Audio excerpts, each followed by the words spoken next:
Next question था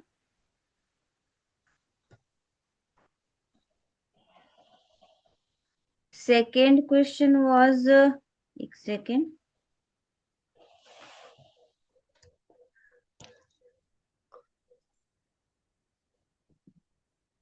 write the paragraph in your own words about weeding and threshing. ठीक है। हाँ। तो वीडिंग के बारे में क्या लिखे हो तुम? Undesirable plants that grows along with the crops are known as weeding. ठीक है। वीड। वीड्स वीड्स बोल रहे हो, लेकिन वीडिंग वीडिंग क्या होता है? The process of removing this weeds are called weeding. ठीक है, लेकिन तुमने वो नहीं लिखा है उस प्रोसेस को रिमूव कर। थ्रेसिंग के बारे में क्या लिखा है? Threshing is the process of stepping grains. Separating ठीक है, सेपरेटिंग सेपरेटिंग लिखा सेपरेटिंग था। ना, सेपरेटिंग होता है हाँ। ना। हाँ। तो ये स्टेपिंग कौन सा वर्ड है? Separating action. ग्रेन्स और seeds from, separating grains and seed from के बाद कहाँ से हम इसे सेपरेट कहाँ करते? थ्रेशिंग में। हो गया करने दीदी। हाँ। थ्रेसिंग की वो वीडिंग, पहले वीडिंग क्या होता है? वीडिंग वह वीड्स वह प्लांट्स होते हैं, अनडिजायरेबल प्लांट जो क्रॉप के साथ ग्रो हो जाते हैं। जब हम उस अनडिजायरेबल प्लांट को अगर रिमूव करते हैं तो उस रिमूवल प्रोसेस को हम वीडिंग बोलते हैं, राइट? ओके। हाँ। इन द सेम हाँ। मैनर अगर हम थ्रेसिंग के बारे में बात करें तो थ्रेसिंग वह प्रोसेस है जिसके थ्रू हम ग्रेन्स और सीड्स को, जो भूसे होते हैं, कैफ होते हैं, ठीक है, उससे हम अलग करते हैं। ठीक है। और Kaif is an undesirable things that things other than the seeds और अगे। ठीक है, जो सीड्स के साथ, सीड्स और ग्रेन के साथ कुछ अनडिजायरेबल चीज होता है जो तुम इनटेक नहीं कर सकते, वो होता है थ्रेसिस, एक कैफ। ठीक है। और इट इज डन आफ्टर, ये कब होता है? हार्वेस्टिंग के बाद, कटाई जब होती है तो उसके बाद हम ग्रेन्स को अलग करने के पीरियड में थ्रेसिंग का प्रोसेस करते हैं। And it is usually carried out with the help of machine known as combine. And this machine is combined harvester and thresher. ये बेसिकली मशीन जो होता है बहुत कंबाइंड होता है, हार्वेस्ट भी करता है, कटाई भी करता है, और साथ में उसमें से ना ग्रेन्स को अलग करता है। ठीक है। हाँ। तो ये दोनों इक्वेशन रॉन्ग है, मतलब ये वीड का तो डेफिनेशन सही है। ठीक है। और सेपरेशन का ये सेप्टिंग क्या लिखा है? तुम अपने मन से कुछ भी वर्ड्स यूज कर दियो, इट मीन्स कि यू डिडंट लर्न, एग्जाम नहीं सेपरेटिंग करके। सेपरेटिंग। सेपरेटिंग तो बेटा तुम इसका स्पेलिंग क्या होगा? सेपरेटिंग की स्पेलिंग क्या होती है? SEPARATING। तुमने क्या लिखा है? स्पेलिंग क्या लिखा है पहले? I will give you 1 mark here. और इसका भी आंसर सही है। Preparation of the soil is the first things we use before growing the crop. लेकिन प्रिपरेशन की spelling, you didn't written P, you had written PREPATION। PREPARATION preparation होता है ना।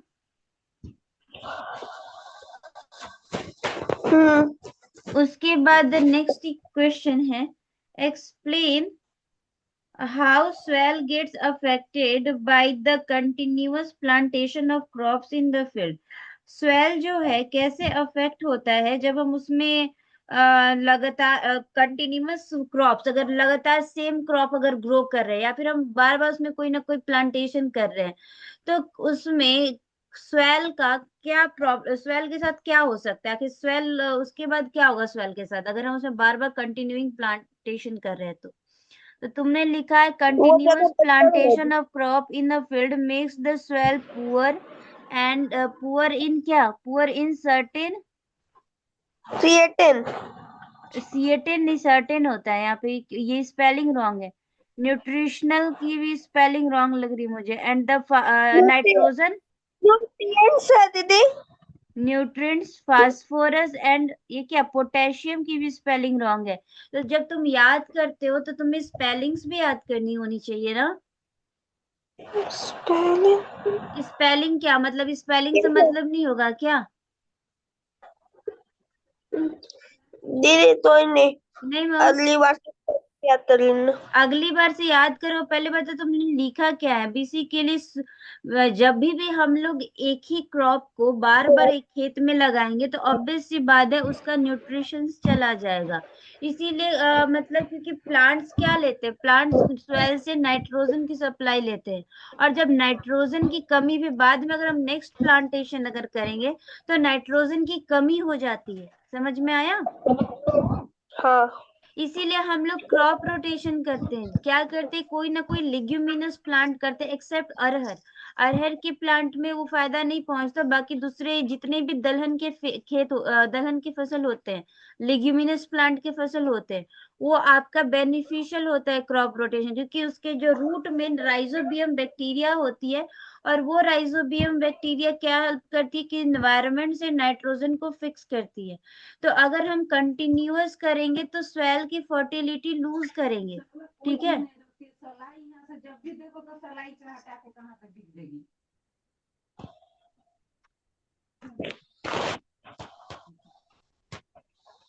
ओके। उसके बाद आते हैं इंसेक्शन।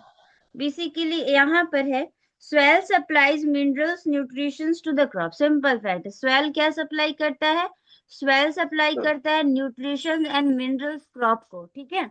एंड दीज हाँ। न्यूट्रिशंस लाइक, वो न्यूट्रिशन कौन होते हैं, नाइट्रोजन, फास्फोरस एंड पोटेशियम। और तुम्हें नाइट्रोजन होगा, तुम्हें न्यूट्रिएंट्स क्या लिखा है आई डोंट नो, क्योंकि नाइट्रोजन को बेसिकली इंपॉर्टेंट क्या चाहिए होता है स्वेल को, और नाइट्रोजन। ठीक है, तुमने न्यूट्रिशन लिखा है, again you had made mistake. ठीक है। उसके बाद nitrogen, phosphorus and potassium. And ये इसेंशियल होता है क्रॉप की ग्रोथ के लिए। अगर हम कंटिन्यूअस क्रॉप को ग्रो करेंगे सेम फील्ड में, तो स्वेल जो होगा पुअरर इन सर्टेन न्यूट्रिशन, उस कुछ न्यूट्रिशन में स्वेल का जो कंडीशन होगा पुअर हो जाएगा, उसमें नाइट्रोजन की कमी आ सकती है। ठीक है। And this makes the swell infertile, जिसकी वजह से स्वेल जो होगा अन उपजाऊ हो जाएगा। And the replenish of the soil with nutrients, farmer need to add manure of the soil। और इसको nutrients को आप वापस मिलाने के लिए तो फार्मर को उसमें मेन्योर ऐड करना पड़ता है। ठीक है। हाँ। तो हाँ, तो बेटा तुम इतना रॉन्ग कैसे कर रहे हो? तो इसमें भी आई will give you the 1 number, क्योंकि ये टोटल कितने मार्क्स का था, ये 3 मार्क्स का था, but I will give you 1। वो भी ये गिफ्ट नंबर है, कुछ ऐसा है नहीं कि you had not done anything right here. Okay. उसके बाद नेक्स्ट इक्वेशन है, इक्वेशन बोल रही हूँ मैं, क्वेश्चन है। हाँ, cholera is caused by, cholera is caused by what you had written, bacteria, bacteria. Right. Bacteria की स्पेलिंग BACTERIA लिखे, ये सही लिखा है। I will provide you 1 number full here. और हियर भी दे रही हूँ, स्पेलिंग मिस्टेक को तो मैं नहीं कंसिडर करी हूँ, लेकिन हाँ, ये स्पेलिंग मिस्टेक अगर होगा एग्जाम में तो examiner is not going to give you any marks here. Okay. हाँ। उसके बाद नेक्स्ट क्वेश्चन दिया था, व्हाट आर एंटीबायोटिक। दीदी सब पीछे भी लिखे हैं।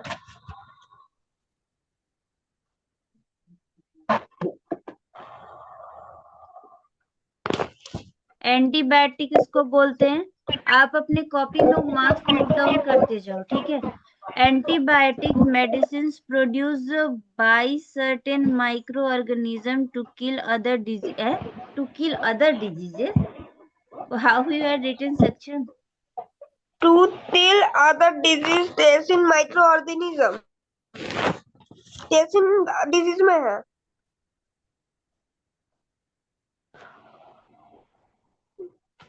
क्वेश्चंस कहाँ चले गए, what the name the micro name till short what is antibiotics होते क्या है पहले ये बता होना चाहिए ना। हाँ।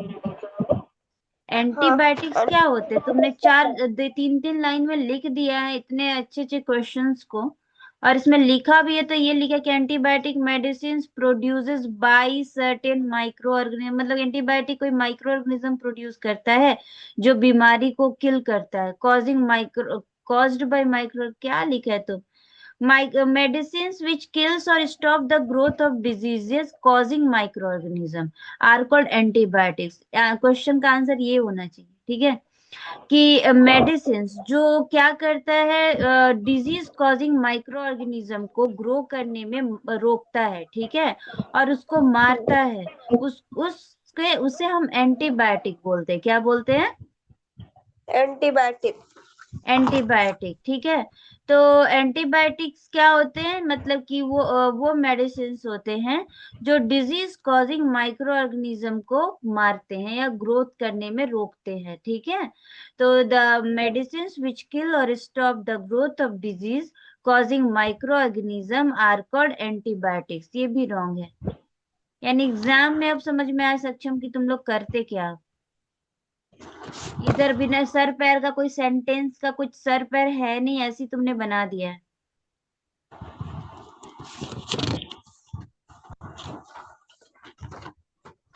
I will not. और दूसरा इसमें था what precaution must be taken well taking antibiotics. हमें ऐसा कौन सी प्रिकॉशंस लेनी चाहिए एंटीबायोटिक्स जब हम लेते हैं तो।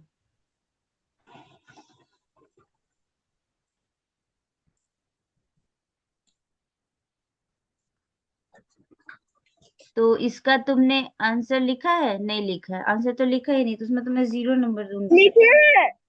तो उसके मुझे अगले कहा, पन्ने पे। तो मैंने तो नेक्स्ट पेज खोला तो उसमें तो दिख नहीं रहा आंसर। ये है। हाँ। Okay. Precautions to be taken while using antibiotics. Antibiotics should be taken under the supervision of, क्या लिखा है, वेल। क्वालिफाइड डॉक्टर ना। Well qualified doctor. Well qualified doctor. And फिर उसके बाद क्या लिखा, course of the antibiotic should be completed as per the as per the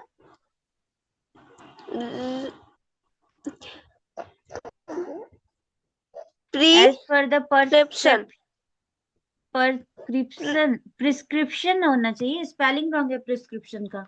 given by the doctor, ठीक है, प्रिस्क्रिप्शन की स्पेलिंग रॉन्ग है। और उसके बाद antibiotic should be taken in the right amount and in the right time, ठीक, at a right time. चलो ये सही लिखा है, ठीक है।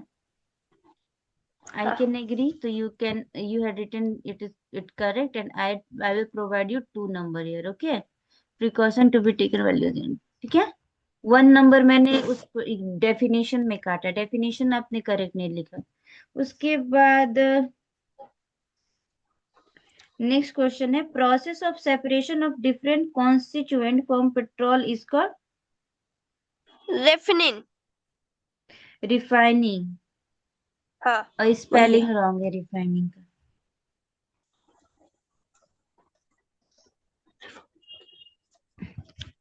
रिफाइनिंग की स्पेलिंग होता है REFINING। अब इसका रिफनिंग का कोई मीनिंग ही नहीं बन रहा है, रिफाइनिन, अच्छा। ठीक है। तो how can I provide you number ये। बट चलो स्पेलिंग यहाँ के लिए छोड़ दे रही हूँ, लेकिन एग्जाम में ये मिस्टेक नहीं, स्पेलिंग याद करना है, ठीक है। ये उसके सब बाद सही। नेक्स्ट क्वेश्चन है explain why the fossil fuels are exhaustible natural resources. Explain why the fossil fuels are exhaustible natural resources. तो तुमने क्या लिखा है ये। Fossil fuels require millions of years to form the dead vegetation and animals that bird develop inside the earth. Okay.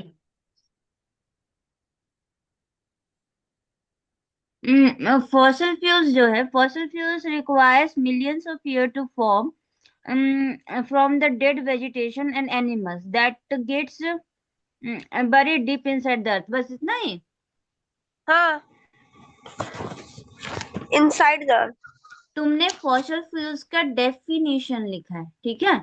यहाँ पे हाँ। Definition नहीं पूछ रहा है, यहाँ पे पूछ रहा है आखिर क्यों fossil fuels exhaustible natural resources है, ठीक है। आखिर वो क्यों एग्जॉस्टेबल और इनएग्जॉस्टेबल पढ़ाई थी ना। एग्जॉस्टेबल हाँ। क्या होता है, वह रिसोर्सेज जो एक सर्टेन पीरियड के बाद खत्म हो जाती है, ठीक है। जैसे कि अगर हम कोयला जले, क्योंकि उसको बनने में मिलियंस ऑफ ईयर लगा, अगर हम वंस उसको यूज करेंगे, इसको तुमको लास्ट में बस वही लिखना था कि once we used it completely we can not generate it again, ठीक है। मतलब अगर हम एक बार इसको खत्म कर देंगे तो वापस से हम उसको रिगेन नहीं कर सकते, वापस से रिगेन करने के लिए we need another millions of year, ठीक है।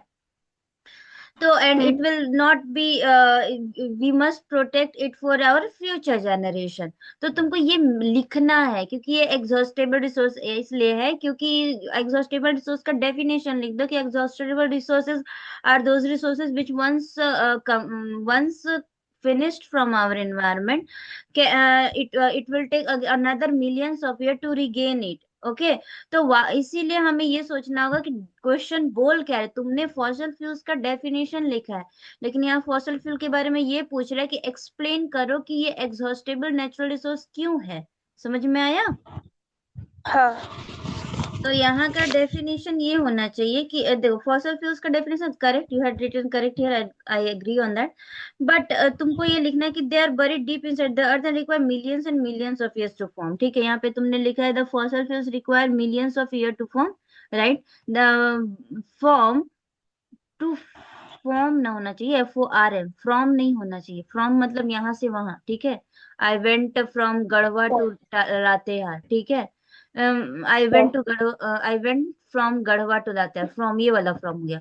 एंड फॉर्म, ठीक है, FORM फॉर्म, ठीक है, देर इज अ डिफरेंस, ठीक है। ठीक है, एंड FORM तुमको करेक्ट कर रहे हो अपने कॉपी में। हाँ। From the dead vegetation and animals and that get buried deep inside the earth, ठीक है। ये यहाँ तक सही है फॉसल फ्यूल का definition. And they require high temperature pressure, जरूरी नहीं है लिखने के लिए। Hmm. Apart from human need to resources as increasing, human का जो नीड होता है रिसोर्सेज का are increasing day by day, ठीक है। And fossil fuels are very limited and comes into the category, मतलब और fossil fuels are very limited, इन लिमिटेड है वो। और that's why it comes into the category of exhaustible resources. Once it finished we cannot regain it within a second or within a minute, ठीक है। और it will take another millions of year to regain it, ठीक है। हम्म। यही चीज है तुम्हें। तो तुमको यहाँ पे ये इक्वेशन तो लिखनी, I will not provide you full mark here, ठीक है। और ये फ्रॉम नहीं होगा, फॉर्म होगा, टू फॉर्म, दीदी बनने। ये कितना नंबर का था? ये आपका नंबर का था, क्या था क्वेश्चन नंबर, एक्सप्लेन, 7। हाँ 2 नंबर का था, but I will give you 1.5 number, okay. 1.5 और इसमें हाफ नंबर दे रही हूँ मैं, ठीक है। यू हैड मिस्टेकन, तुमने अपना नंबर लिखा कॉपी में, हाँ, 70 लिख रहा हूँ। ठीक है। तो ये इक्वेशन हो गया, इसमें इतना ही इस पेज में इतना ही है ना। हाँ।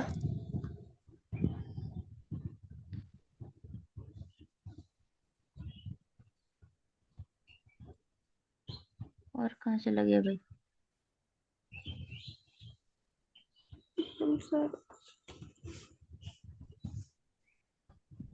ये हो गए हैं। हम्म। ये चैप्टर यही है ना, नेक्स्ट ये तुम्हारा है। दीदी ये हो गया। ये करना था, ये भी हो गया। हाँ। ये साक्षी का है हाँ, तुम्हारा, ये मेरा है। ओके। उसके बाद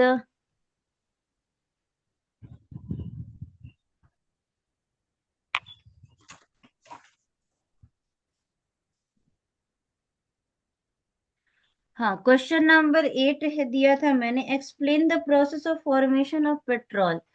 these dead bodies got covered with layer of, क्या लिखा है सक्षम? यहाँ पे तो क्वेश्चन ये बोला तुमको पेट्रोल के बारे में एक्सप्लेन करना है, कि explain the process of formation of petrol, कि पेट्रोल का फॉर्मेशन कैसे होता है, उस प्रोसेस को तुमको एक्सप्लेन करना था। तो what you had written? These dead bodies, तुम वही फॉसल फ्यूल्स का डेफिनेशन जैसा है ये भी, क्योंकि petroleum is also the fossil fuels. Petroleum was formed from dead organism that gets buried in the sea millions of years ago. ठीक है, मतलब कि पेट्रोलियम वह डेड ऑर्गेनिज्म है जो सी में बरीड होते हैं मिलियंस ऑफ इयर्स एगो। ठीक है, मतलब बहुत साल, मिलियंस टाइम लगते हैं उसको बनने के लिए। These dead bodies was covered with the layer, और तुमने बस ये लाइन लिख दिया दीज डेज बॉडी, यानी तुमने क्या किया है कि बस एक लॉन्ग आंसर को तुमने बस उसमें का एक लाइन उठा लिया, वो लाइन का मतलब क्या है, कैसे स्टार्ट होगा, कोई बिगनिंग है, कुछ नहीं लिखा है। This is not the right approach of writing question and answer. यहाँ पे जब सवाल पूछ रहे हैं कि explain the process of formation, यहाँ प्रोसेस पूछ रहा है कि वो किस प्रोसेस से पेट्रोलियम फॉर्म होता है। तुमने बोला कि these, what these, who these, ठीक है, कौन है वो दीज, किस डेड ऑर्गेनिज्म के बारे में बोल रहे हो? पेट्रोलियम का फॉर्मेशन के बारे में बात हो रही है ना। डेड ऑर्गेनिज्म में तो प्लांट्स भी हो जाएंगे ना, जैसे कोल फॉर्मेशन होता है। व्हाट यू हैव डन सक्षम? यानी एग्जाम में यही करके आते हो, फिर नंबर कम आती है, फिर तुम बोलते हो कि नंबर क्यों कम आ रही है। फिर यहाँ पे ये लाइन तुमने लगता है कि एक नेट से उठाया है और उसको उतार दिया है, और वो मतलब एक लॉन्ग क्वेश्चन दिखा तो सोचा कि बीच का एक लाइन उठा के छाप दे, हो गया आंसर मेरा, यही ना? अब रिस्पॉन्ड नहीं कर रहे हो। नहीं।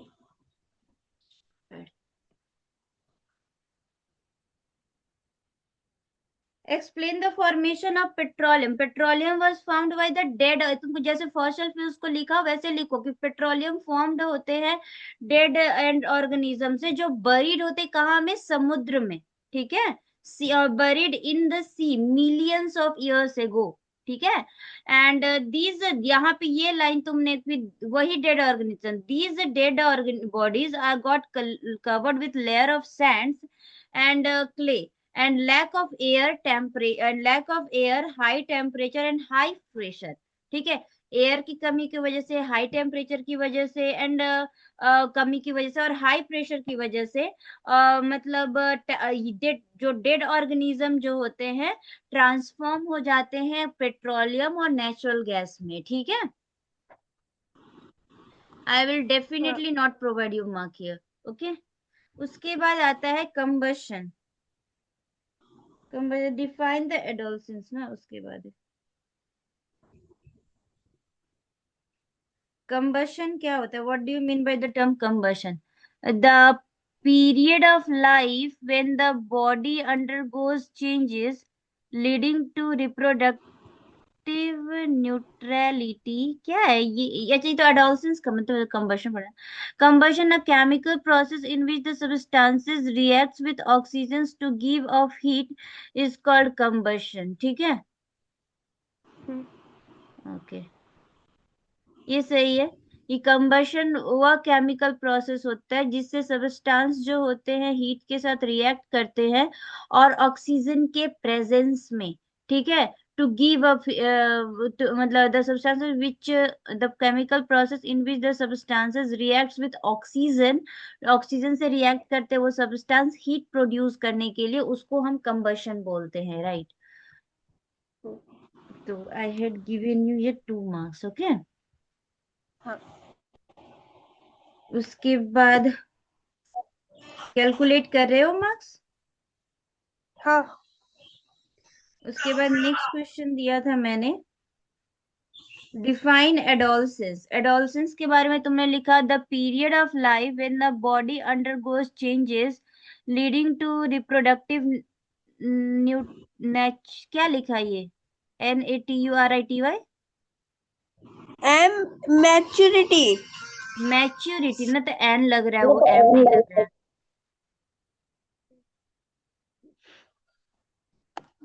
Is called adolescence. Adolescence is the period of a life. कहाँ से स्टार्ट होता है एडोलसेंस, ये भी तो लिखना पड़ेगा ना तुम्हें।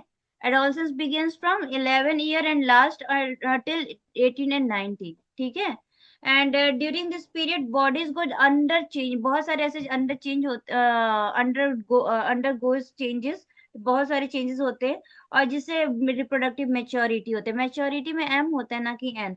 उसके बाद आता है there are many changes in boys and girls physical and emotionally. बहुत सारे बदलाव होते हैं बॉयज में, उनके वोकल कोड बढ़ जाते हैं, ठीक है। बॉयज में उनकी दाढ़ियां आने लगती हैं, उनके बेसिकली हाई साउंड होना लगता है उनका। और उनके जो प्यूबिक पार्ट होते हैं वो सब जगह पे हेयर ग्रो होते हैं। और जो फीमेल होती हैं, फीमेल में मेंसुरेशन साइकिल स्टार्ट हो जाता है। वो हर महीने, हर 28 डेज में 4 डेज या 5 डेज के लिए उनके मतलब प्यूबिक एरिया से उनका ब्लीडिंग आता है, ठीक है। हाँ। क्लियर है। और ये होता है एडोलसेंस। और प्लस में उनके ब्रेस्ट डेवलप्ड हो जाते हैं। उनका, उनके भी प्यूबिक एरियाज में, जो अंडर आर्म्स है, प्यूबिक एरियाज में हेयर का ग्रो होना शुरू कर देता है। तो ये चेंजेस एडोलसेंस पीरियड में आता है। नेचुरली और इमोशनली बहुत सारे बदलाव होते हैं। I will give you the mark but not full marks because you have missed something here. तो I will provide you 1.5 marks here, okay. कितना नंबर का था? 2 नंबर, ओके। उसके बाद the what is menstruation, explain. मेंसुरेशन क्या होता है उसको एक्सप्लेन करना है। The this cause bleeding in women which is called, this cause bleeding in, from where it is caused bleeding, why it is why it bleeding takes place. Menstruation occurs once in about 28, ये भी complete answer नहीं है, ठीक है। Mensuration का complete answer नहीं है सक्षम ये। देखो तुम 40 मिनट लगवाते हो एक क्वेश्चन, एक कॉपी करेक्ट करवाने में, इतना रॉन्ग करते हो। मेंसुरेशन इज द फेनोमेन, ये करेक्ट वे में लिखना, the cause of bleeding in women। तो ब्लीडिंग कहाँ से हो रहा है, ये कैसे हो रहा है, क्यों हो रहा है, you have to say that ना। The menstruation is a phenomenon of blood flow which related to the reproductive activity started in women, ठीक है। बेसिक स्टार्टेड, जब women में रिप्रोडक्टिव एक्टिविटी स्टार्ट होता है तो उनका ब्लड फ्लो होता है, ठीक है। And in female the reproductive organs are called ovaries. ये चीजें लिखने की जरूरत नहीं है कि वो रिप्रोडक्टिव ऑर्गन क्या है। And this blood flows started when the female reproductive cell got called, हाँ यहाँ पे ये फ्लो इसलिए होता है, एक्सप्लेन करने के लिए बोला ना बाबू, एक्सप्लेन करना है तुमको। तो बस नॉर्मली लिख दोगे तो इट विल नॉट, ये एक्सप्लेनेशन तो लग नहीं रहा है, ठीक है। तुमको एक्सप्लेन करो कि यह ब्लड फ्लो तब स्टार्ट होता है जब female reproductive cells called ovum mature as it release by one of the ovaries once in about 28 to 30 days, ठीक है। हाँ। And during this period the wall of the uterus become thick. Explain करना होगा। Obvious सी बात, इस period में wall जो uterus का होता है वो ठीक हो जाता है। एंड सो मतलब जो egg, so as to receive the, क्योंकि जो ओवरी का जो हमने फिगर बताया उसमें दो जगह आपका दो जगह से एक एक रिलीज हो रहा होता है, कभी लेफ्ट राइट से कभी राइट साइड से, ठीक है। और बेसिकली जब वो एक फर्टिलाइज नहीं होता है, क्योंकि वो फर्टिलाइजेशन का प्रोसेस नहीं होता, स्पर्म उसके साथ नहीं मिलता है, तब जाके वो एग ना डाई हो जाता है, आप अगर वो फर्टिलाइज नहीं होता है तो। और जो थिक लेयर जो जमा होता है बेसिकली ओवरी के पास, वही फ्लो होके बाहर निकलता है, वही ब्लड के रूप में फ्लो, क्योंकि अगर वो एक फर्टिलाइज हो जाता है तो उसी ब्लड से ना वो बेबी का जन्म होता है, एक बेबी बनता है, ठीक है। हाँ। तो ये मेंस्ट्रुएशन साइकिल को तुमने अच्छे से एक्सप्लेन नहीं किया है, और आई विल गिव यू 0.5 नंबर ये, यानी आधा मार्क्स, ठीक है। 0.5 एक आधा, ओके। उसके बाद menstruation last for the 4 to 5 days होता है, और ये वेजाइना के थ्रू होता है, जहां से लड़कियां यूरिनेट करती हैं, ठीक है। हाँ। यहां तक ही बनाए थे तो सक्षम, यहाँ तक ही बनाया था तुमने।